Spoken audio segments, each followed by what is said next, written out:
चलिए आज इतिहास के जासूस बनते हैं और देखते हैं प्राचीन भारत के रहस्य कैसे सुलझते हैं। हम उस जमाने के बारे में कैसे जानते हैं जब ना कोई फोटो थी ना वीडियो, जवाब सुरागों में है।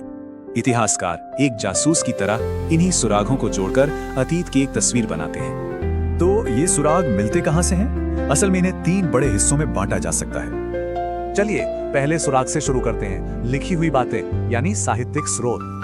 ये लिखे हुए स्रोत भी 2 तरह के होते हैं, एक धार्मिक और दूसरे गैर धार्मिक। जैसे वेद, महाभारत, रामायण, ये ग्रंथ हमें उस दौर के समाज और उनकी सोच के बारे में बताते हैं। और फिर हैं अर्थशास्त्र जैसी किताबें जो एक तरह से साम्राज्य चलाने की पूरी गाइड बुक है। अब बात करते हैं दूसरे सुराग की, वो चीजें जो जमीन के नीचे दबी मिली। और इसी को कहते हैं पुरातत्व या आर्कियोलॉजी, जो हमें इतिहास का पक्का सबूत देती है। सोचिए, एक छोटा सा सिक्का भी कितनी कहानी कहता है, व्यापार, तकनीक और राजाओं के बारे में। और शिलालेख, ये तो पत्थर पर लिखे सीधे संदेश हैं, मानो राजा अशोक आज भी हमसे बात कर रहे हो। ये मंदिर और मठ सिर्फ इमारतें नहीं, ये उस जमाने की कला, इंजीनियरिंग और विश्वास की कहानी है। और अब हमारा तीसरा और आखिरी सुराग, बाहर से आए लोगों की नजर से देखा गया भारत।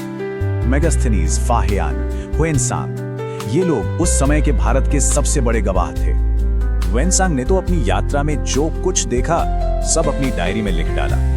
उनकी लिखी बातें हमें एक बाहरी नजर से उस दौर को समझने का मौका देती हैं। तो सवाल ये है कि इन सारे अलग अलग सुरागों को जोड़कर इतिहास की कहानी बनती कैसे है? यहीं पे इतिहासकार की जासूसी शुरू होती है। हर सुराग पर सवाल करना जरूरी है। वो किताबों में लिखी बातों का मिलान जमीन से मिले सबूतों से करते हैं। तो सबसे जरूरी बात यह है कि इतिहास सिर्फ तथ्य नहीं, बल्कि उन सुरागों की एक व्याख्या है। मतलब इतिहास की कहानी हमेशा बदलती रहती है। क्या पता अगला सुराग कब और कहां मिले।